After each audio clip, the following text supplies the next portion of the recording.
I just cancelled my pre-order for Metal Gear Solid Delta, and I'm going to tell you why, and why if you've pre-ordered it yourself, you may want to reconsider before launch day. Welcome to the Escapism channel. I'm your host Terrelle. Thank you for taking the time to click on this video. Let's get into it. So Metal Gear Solid Delta is the remake of Metal Gear Solid 3. It's one of my most anticipated games of this year, and in actual fact I have a lot of content planned for this channel surrounding the Metal Gear Solid franchise, because back in June I decided to play through the franchise from the beginning for the first time, because I've only played a few Metal Gear Solid games but not all of them. Metal Gear Solid 3 actually was the very first Metal Gear Solid game I played. I played that back when I was like 10 or 11 years old when that game came out. But I hadn't played Metal Gear Solid 1 in its entirety, nor had I played Metal Gear Solid 2, so I actually did that over the past couple months, and I wanted to give my reviews for those games on this channel, and I'll still be doing that. And I even replayed Metal Gear Solid 3 during that time as well, and that's the most recent one that I finished about a month ago, and I will be giving a review of that, and then a review of the remake, or so I thought anyway. That was my initial plan, but I may have to put that plan of reviewing the remake on hold, because as I've said at the start of this video, I've cancelled my pre-order. Now this was one of my most anticipated games of the year, and I've been eagerly anticipating it, so for me to cancel the pre-order is quite a big deal, because I'm not usually the type of person to back out of a pre-order once I've made it. And I actually pre-ordered the deluxe edition as well, so that's all the more reason why this is quite a big deal, because I am a collector, a physical collector, and when games release that I really enjoy, or from franchises that I really enjoy, I like to have collector's items and steelbooks and things like that. And there's a pretty nice deluxe edition that was on offer for this game. It's £90, and it comes with a steelbook, it comes with like a keychain, some art cards, etc. But because I love the original game so much, and this is the remake, I thought, yeah, let me get that collector's item for this game. But the reason I've backed out and cancelled that pre-order is because the reviews dropped this morning for the game. Now, I haven't cancelled my pre-order because of the reviews themselves. The reviews are quite positive. I think it sits at around an 86 on Metacritic, which is to be expected for a remake. So that's all fine and dandy. But I watched Digital Foundry's analysis, and I recommend, if you're watching this video right now, I recommend you go and watch their video after this one to get the full comprehension on what I'm about to explain, because I will be citing them as a source for the information I'm about to give you now.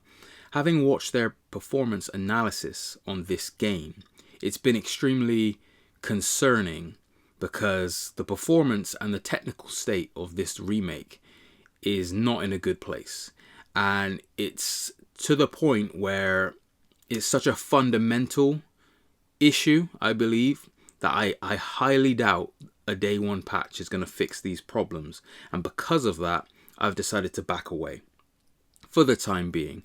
And also, with me being a collector, I don't want to miss out on the collector's edition, but I cancelled it regardless, because this entire time in the lead up to this game, that collector's edition has been on sale at multiple retailers. It's never sold out. So I think this is going to be one of those collector's editions that is well stocked and will be still in stock long after the game releases, and may even catch a discount at some point because they want to shift copies of it. So I'm going to bet on that and hope on that, and I'll probably pick the game up in a couple months time if, and it's a big if, Konami can fix the technical issues with this game. A lot of people thought before the release of this game that it was quite questionable why Konami hadn't shown much gameplay, and I believe this is the reason why. Now, Digital Foundry essentially did analysis on the PS5 version and the PS5 Pro version, and what they unearthed and what they detailed in their video is that the PS5 version of Metal Gear Solid Delta has two modes: a performance mode and a graphics mode. That's what we're familiar with.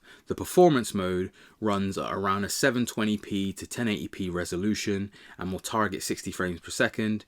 The quality mode, the graphics option, bumps it a bit higher to about a 1500p resolution at 30 frames.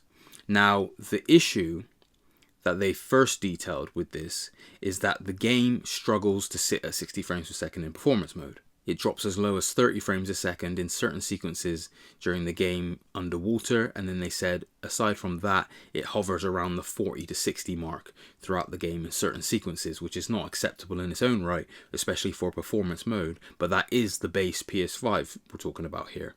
So that's that. Performance issues on the base PS5, and the resolution, in my opinion, isn't that great on either of those modes altogether. I own a PS5 Pro. I bought a PS5 Pro so I could say be gone to 1080p video games in 2025, because I think 1080p video games, even on console, should not be a thing in 2025. I bought a PS5 Pro for that reason, so I can capitalize on that. This game here has a PS5 Pro mode, and when they did their analysis on that, the results are shocking.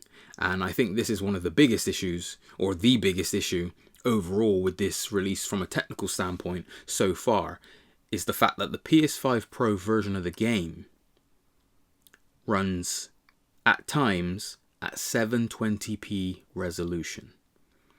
Digital Foundry stated in their analysis that at times the PS5 Pro version of Metal Gear Solid Delta runs at a lower resolution than the base PS5.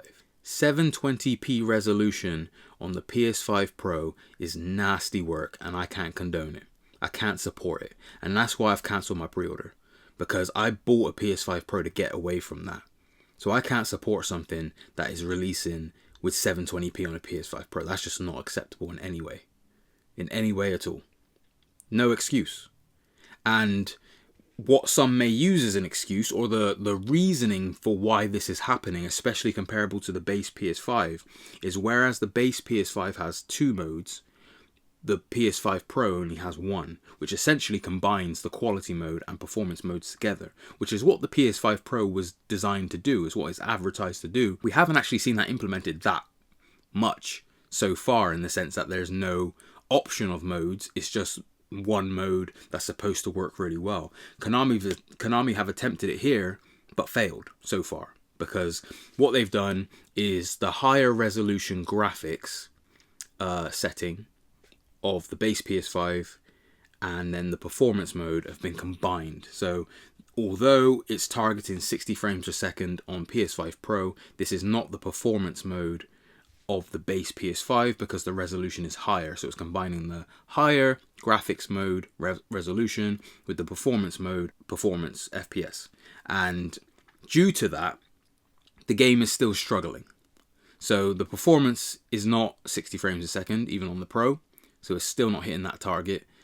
And then what makes that even worse, what puts more salt in this wound, is the fact that the PSSR is not working how it ought to be, according to them. And as a result of that, in some cases, like they said, and like I stated already, that resolution will dip to 720p, which is at times lower than what even the base PS5 will offer. That's why I've cancelled my pre-order for Metal Gear Solid Delta, and it's a damn shame, because I'm really excited for this game. I've been eagerly anticipating it. Like I said, I've been playing the whole franchise this summer and really got into it more than ever before, really got invested in this story. Love those first 3 games, and I will be doing separate videos on those, so you can look forward to those. Hit the like button and subscribe so you don't miss out on those videos. And I was eagerly anticipating playing those games all summer like I have, and then capping off my playthrough of Metal Gear Solid 3 Snake Eater, which I beat about a month ago, to then jump straight into this remake a month later, play that, and I've already got Metal Gear Solid 4 ready that I'm going to jump into after that. But that can't happen now. I'm going to have to at least wait for a month or 2 until Konami fix this, because I don't think this is going to get fixed in a day one patch. If you remember when Silent Hill 2 got released, that had a similar issue with this PS5 Pro version, or similar issues, and it took a while for Konami to fix that. So I just think it's a damn shame that this game's being released in this state. Compounding issues of Unreal Engine 5. There's just a lot of issues with Unreal Engine 5 and a lot of games performance-wise. But yeah, that's my essential what I wanted to bring to you, the news, the bad news, and I just wanted to give my thoughts and to make people aware that, you know, if you're planning to buy this game on launch, be wary. The game itself, we know the game is great, because Metal Gear Solid 3 Snake Eater is a great game, it's a classic. But performance-wise, in terms of this remake, the screenshots look amazing, and the way that they've, you know, remade this game and the cutscenes, but there are resolution issues and there are performance issues on whichever version you buy, whether it's the PS5 base or the PS5 Pro.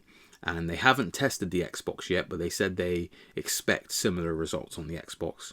and I assume PC is not going to be a whole lot better either. So I just wanted to bring that news to you and to explain why I cancelled my pre-order, but also why when I start my series of videos reviewing this game franchise, there'll be a little gap in amongst it because I won't be reviewing the remake as soon as I had hoped. But thank you for taking the time to click and listen to this video.